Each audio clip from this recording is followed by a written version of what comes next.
Baik, saya langsung ke wakil rakyat dulu nih, Pak Rahmat Handoyo. Pak, ini ada peraturan keamanan pangan nomor 20 tahun 2019. Kemudian Badan POM akan mengeluarkan lagi itu rancangan peraturan terkait labelisasi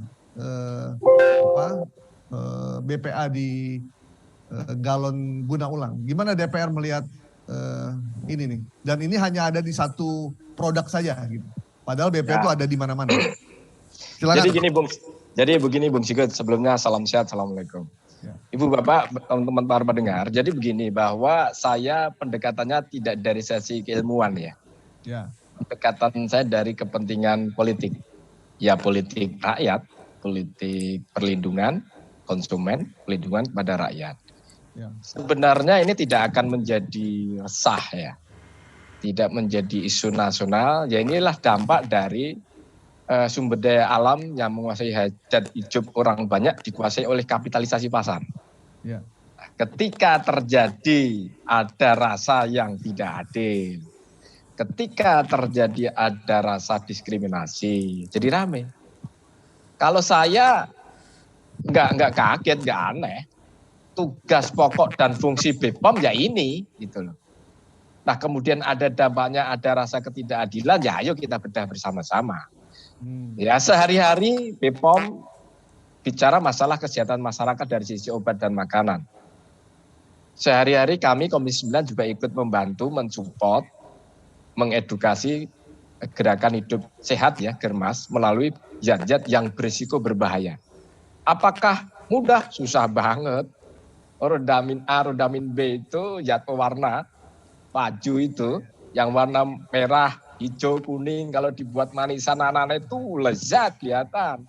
Apakah itu dimakan besok mati? Tidak. Nggak akan mati. Tapi resikonya tadi disampaikan oleh Pak Rizal kalau nggak salah tadi ya.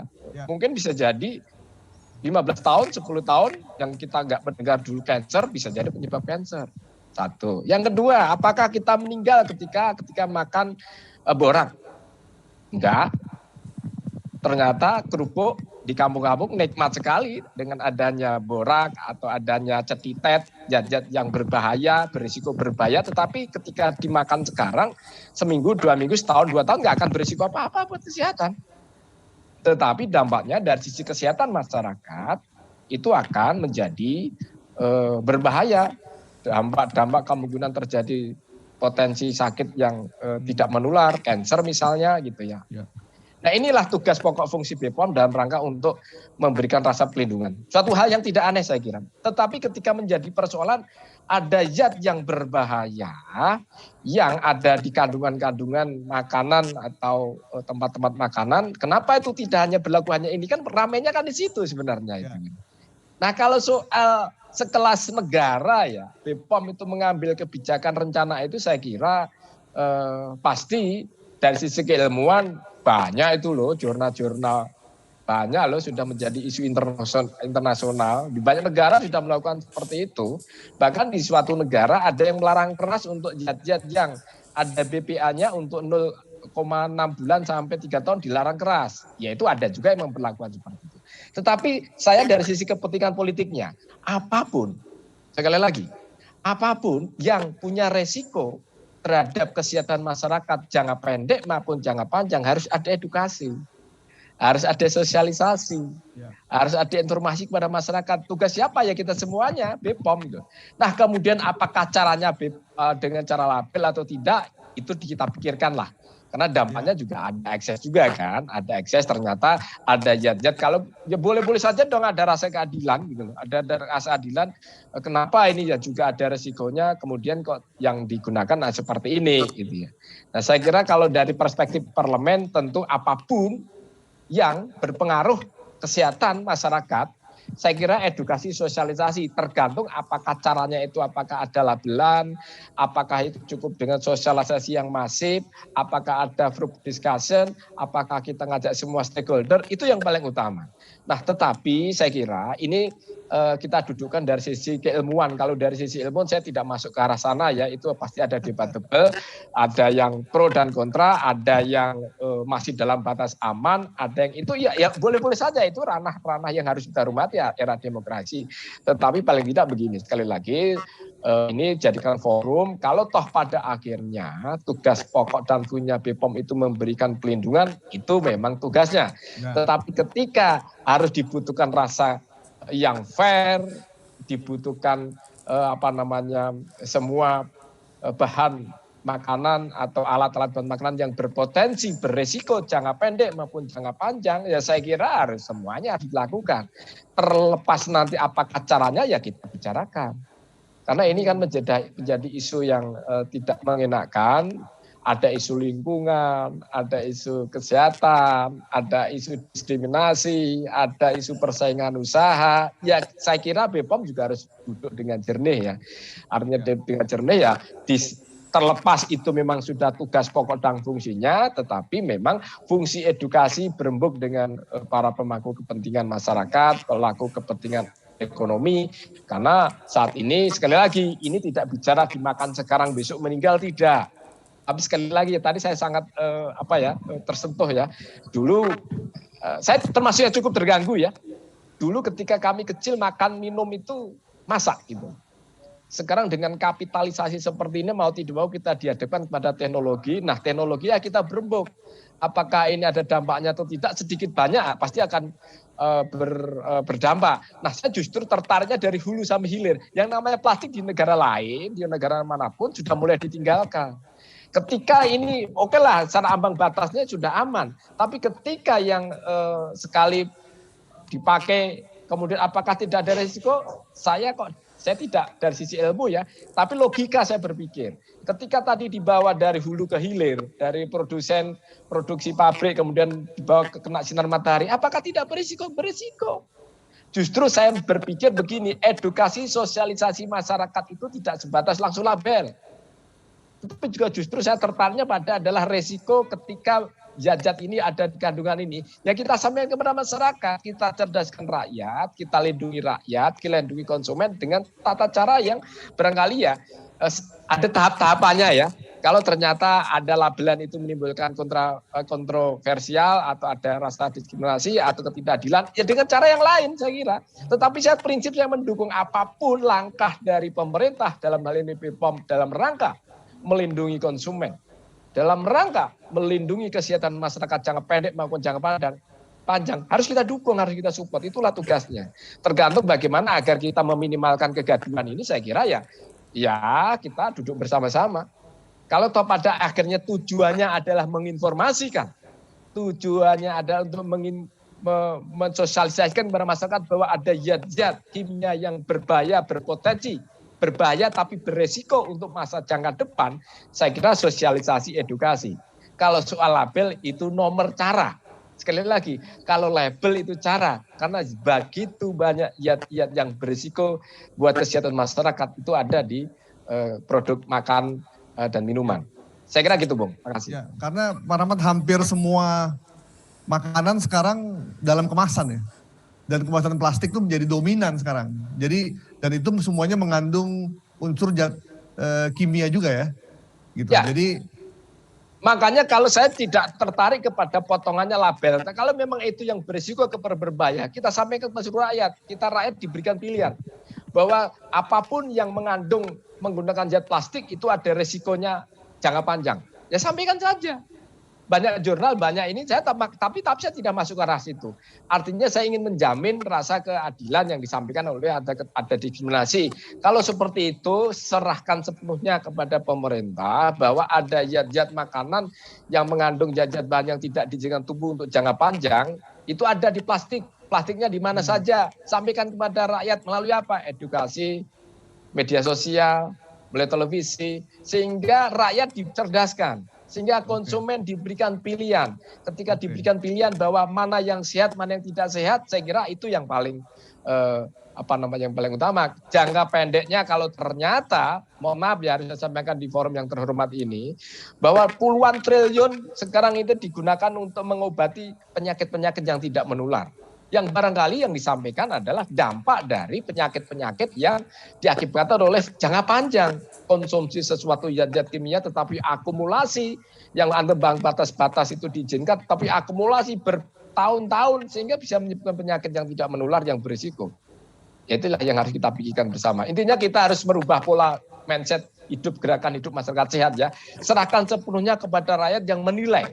Kalau ternyata zat-zat itu berbahaya, banyak makanan, banyak kandungan-kandungan yang ada di bahan tempat olahan ya. Saya kira kita sampaikan kepada masyarakat saja, biarlah rakyat yang memilih. Karena tapi untuk menuju ke sana rakyat harus dicerdaskan dulu. Rakyat harus diedukasikan. Tapi itu tadi, rasa keadilan, rasa diskriminasi itu menjadi bahan pertimbangan agar tidak ada yang merasa terganggu begitu. Dari DPR, ya. Silakan. Makasih Bung. Jadi begini ya, pada prinsipnya saya tetap berprinsip pada politik kesehatan nasional ya. Gerakan hidup masyarakat sehat, edukasi masyarakat. Ya artinya apapun, saya tidak terjebak pada label atau tidak label. Apapun yang berdampak, apapun ya, baik makanan, minuman, kemudian botol maupun apapun peralatan alat yang menimbulkan efek kesehatan baik jangka pendek maupun jangka panjang, ya pemerintah harus hadir dalam ini BPOM ya. Nah, menjadi pertanyaan pasti didasarkan pada basic research, basic penelitian. Sehingga jangan sampai menimbulkan kegaduhan baru. Barusan sudah menimbulkan kegaduhan kan dari para netizen maupun pendengar yang sempat bertanya barusan ya. Gimana dulu kok tidak berpuluh tahun minum air galon tapi tiba-tiba isu muncul begini gitu kan. Nah, saya kira basic tentu harus basic dari riset penelitian, basic dari kajian. Ya boleh dari luar negeri itu menjadi salah satu pembanding ya, karena memang transformasi teknologi, transformasi ilmu kan tidak harus dari kita, tetapi kita juga perlu, saya kira wajib hukumnya penelitian riset yang menggunakan base peneliti kita, dampak kita. Ya kalau kita berdampak atau menilai apakah pengaruhnya jangka pendek, sekali lagi apakah sekali ini diminum kemudian besok meninggal, tidak. Ini kesehatan untuk efek jangka panjang ya. Nah kalau kemarin dulu kita jarang kita mendengar sakit kanker, stroke. Nah ini salah satu barangkali ya, itu salah satu sebab oleh zat-zat yang mungkin tidak diizinkan atau tidak terima oleh tubuh kita.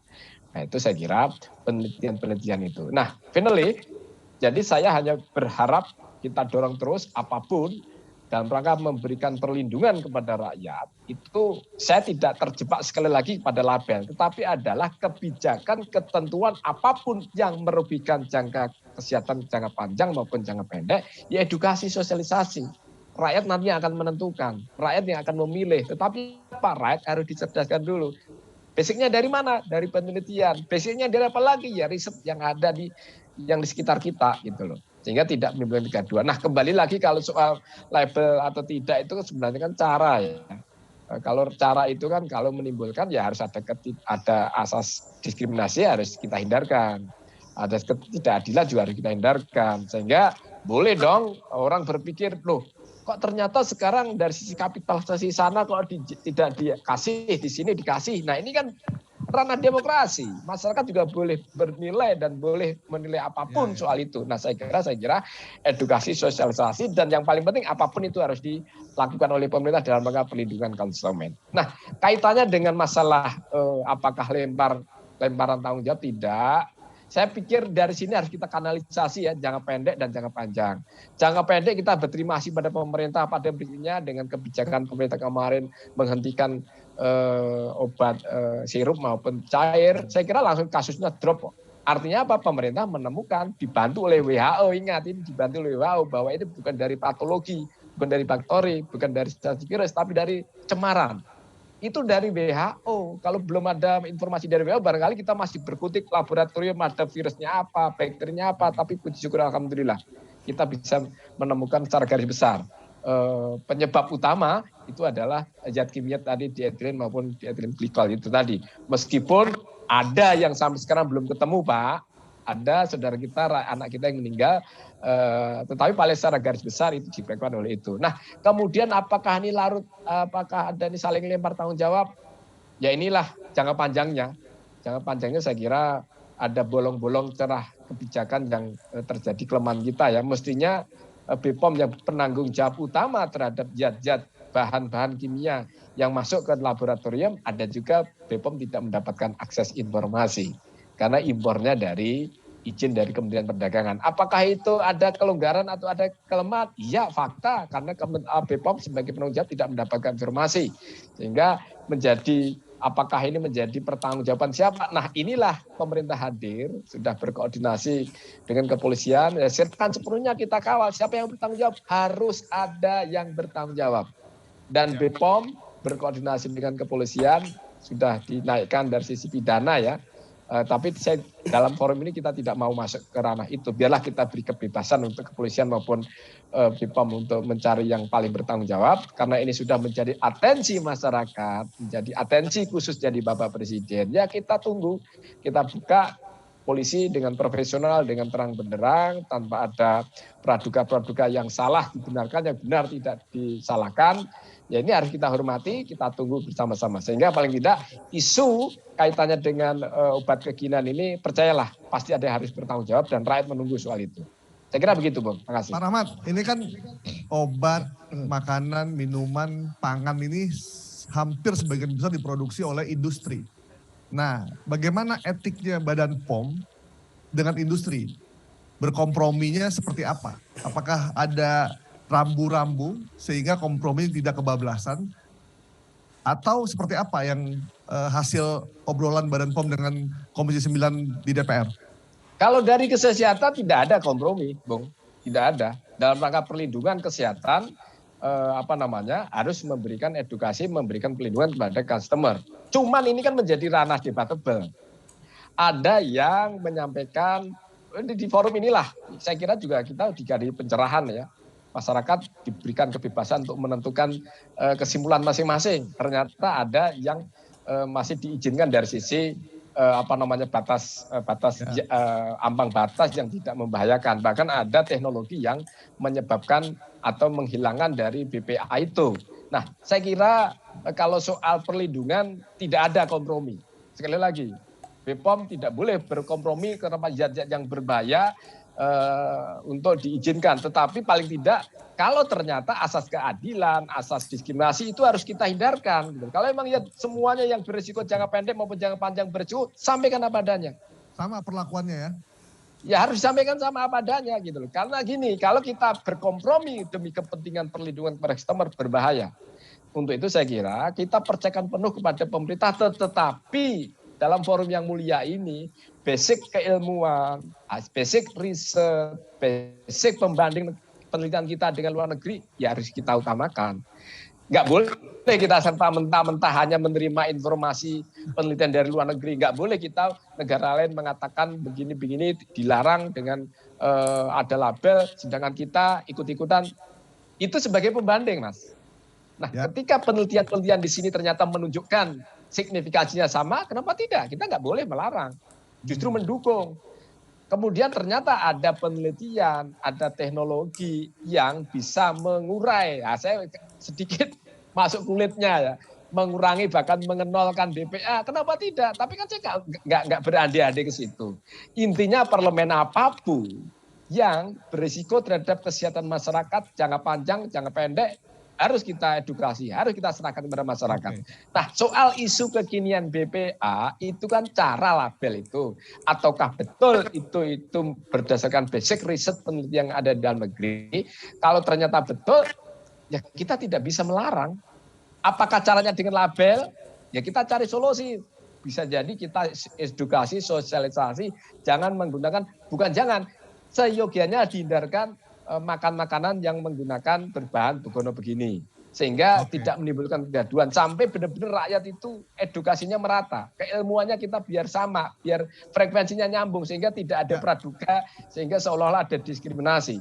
Sehingga apapun keputusan finali dari saya adalah apapun yang merugikan kesehatan, merugikan konsumen harus kita lawan, harus kita lindungi bersama-sama, tetapi riset, tetapi adalah pembanding dari luar negeri, tetapi itu adalah hasil karya anak bangsa, kita kumpulin bersama, ya kita bikin sharing, kita bisa group discussion gitu loh. Jadi sehingga rakyat tidak menduga-duga yang aneh-aneh begitu. Jangan dibawa ini adalah soal ini adalah kepentingan bisnis. Pada akhirnya kan orang berpikir gitu loh. Orang masyarakat sudah cerdas. Nah, untuk itu jangan sampai terjadi hal-hal yang tidak seperti itu. Diskursus publik kita adalah mencerdaskan masyarakat bahwa basicnya ada dari secara ranah penelitian, basicnya harus ada keadilan, basicnya harus ada tanpa meninggalkan dari diskriminasi. Begitu, Bung. Oke, dijawab sekaligus closing statement. Rahmat Handoyo, silakan Pak. Ya, baik, Bung dan teman-teman semua. Jadi pada prinsipnya kita tetap dukung langkah pemerintah apapun ya. Justru kita dorong kepada pemerintah dalam rangka perlindungan politik, melayani perlindungan kepada konsumen, kepada masyarakat. Ya kita dorong apapun, zat-zat yang berisiko, yang melampaui ambang batas yang sudah ditetapkan oleh internasional maupun para peneliti, ya kita sampaikan, kita dorong kepada sampaikan agar masyarakat kita teredukasi dengan baik, masyarakat kita juga terinformasi dengan baik, sehingga kita juga dorong kepada BPOM apapun langkah kebijakan termasuk label atau tidak, ya tentu basicnya pasti akan didasarkan pada para peneliti. Peneliti juga kita dorong juga dari internal kita dorong juga dari pembanding dengan luar negeri, sehingga ini murni dari murni dari fungsi kontrol untuk mengawasi dan fungsi kontrol pelindungan kepada konsumen, bukan ada kepentingan yang lain. Itu dulu, sehingga kita menghindarkan hal-hal yang suara-suara sumbang. Nah, yang kedua, kepada para pendengar, apapun yang sudah diizinkan oleh BPOM, saya kira kita nggak perlu cemas. Zat-zat yang kita dapat informasi terkait dari dunia maya, dunia internet yang tidak bersumber dari negara dalam BPOM, jangan dimasukkan dalam hati. Apalagi kalau sudah disampaikan oleh BPOM itu ambang batas sudah ditentukan, sudah diizinkan. Kalau toh pada akhirnya ada kasus gagal ginjal anak, harus kita hormati, harus kita lihat dengan jernih bahwa apa yang disampaikan oleh BPOM itu benar adanya. Yang justru salah adalah ketika ini harus ada pertanggungjawaban. Ketika ada zat-zat yang tidak diizinkan oleh bahan obat, kemudian ada cemaran dan bahkan melebihi batas ambang, itu adalah murni dari kesalahan dari dari sisi produsen, dari sisi farmasi, dan harus ada pertanggungjawabkan. Nah, tetapi apapun yang sudah diizinkan, sudah diberikan izin edar BPOM, saya kira seluruh dunia badan pelindungan seperti BPOM itu harus ada dan pasti ada. Nah, saya kira kita nggak perlu cemas, nggak perlu panik. Kalau sekali lagi begitu apa yang sudah diizinkan oleh izin edar BPOM, kita nggak perlu cemas. Dan kalau ada suara-suara sumbang, suara-suara kekhawatiran yang tidak dikeluarkan oleh BPOM, saya kira nggak perlu kita begitu tanggapi, sehingga kita menimbulkan dampak psikologis yang kurang baik. Sehingga sekali lagi kalau ada yang sudah dilarang, ada yang sudah diberi peringatan, ada yang sudah kasih tanda-tanda oleh pemerintah melalui BPOM, ya harus lebih seyogianya kita sampaikan secara menyeluruh kepada masyarakat, sehingga masyarakat teredukasi, bersosialisasi dengan masif, sehingga masyarakat bisa lebih cerdas dan konsumen lebih bisa memilih mana yang baik dan mana yang kurang baik kesehatan. Begitu, Bung. Salam sehat dari saya. Assalamualaikum warahmatullahi wabarakatuh. Terima kasih Pak Rahmat Handoyo, SPI MM, anggota Komisi